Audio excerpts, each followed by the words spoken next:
Okay, hello everyone. Let's go ahead and take a look at volumes bounded by two curves. Now, we already went ahead and showed how to determine the volume of a solid of revolution. And that, of course, dealt with just one curve. But now we're going to go ahead and take a look at volumes bounded by two curves. So let's just go ahead and take a look at this and see if we can understand exactly how we should do this. Now, if we have volume that is created by two curves, notice that we can take the larger volume and subtract the smaller volume. So in other words, let's go ahead and take a look at this image here, and hopefully you can visualize what's happening. This right here is f of x. This green this blue curve right here, that's f of x. And the black curve over here is going to be g of x.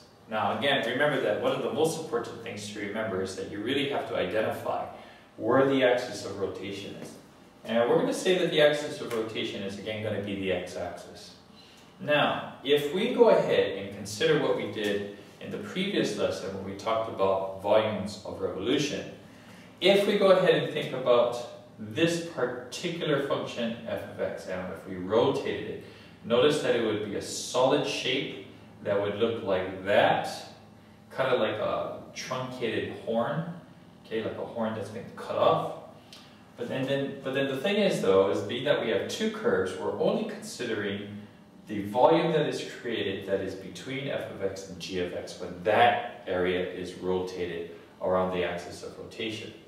So what that means then is that this part right over here that is created by g of x, if we rotate that, that's going to look like this kind of cylindrical, like kind of like a cigar looking shape.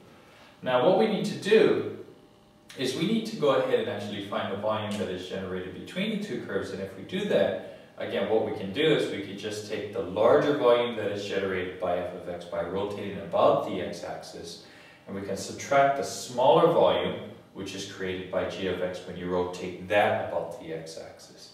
And what you have left then is more or less this shape that is created by f of x minus this shape right there. So in other words, it's hollow. So you have this outer shape.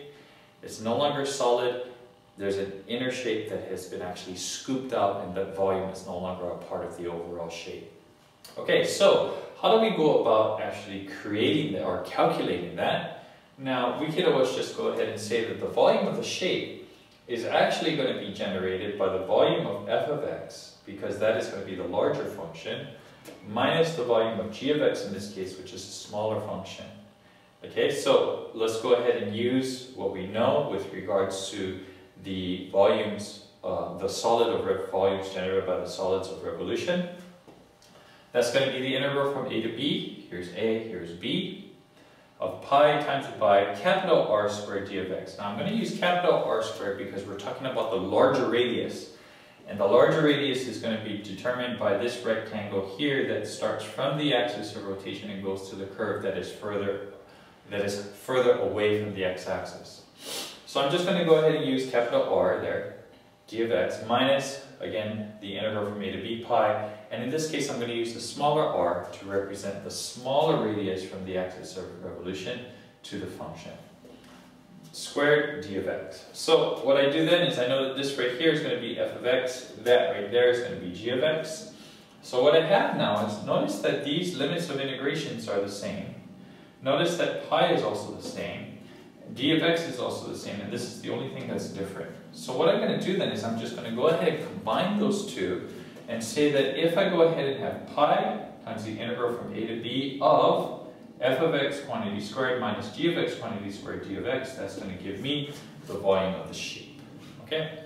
Now we'll go ahead and take a look at a couple of examples in class, but if you have an understanding of what's going on here, then you should be able to apply it to to any particular function that's given to you. But the most important thing, again, is that you have to remember that you have to draw it so that you can actually see which function is the larger of the two based upon the axis of rotation.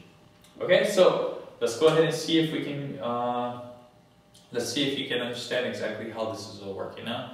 Again, we'll go ahead and take questions and do some examples in class. Okay, good luck, and we'll see you next time.